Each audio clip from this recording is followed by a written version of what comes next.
Hello दोस्तों, आज हम सीखेंगे न्यू ईमेल आईडी कैसे बनाते हैं। सेटिंग फाइल में जाएंगे, सेटिंग को खोल लेंगे, गूगल पर जाएंगे, साइन इन पर करेंगे।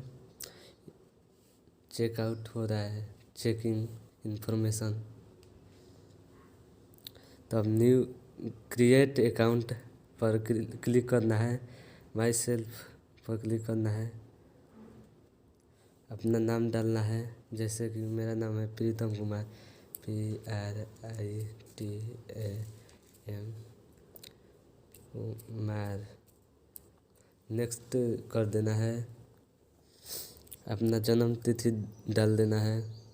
मेरा जन्म तिथि है 3 मार्च 2020, मेरा 4 है। मेल डाल देना है।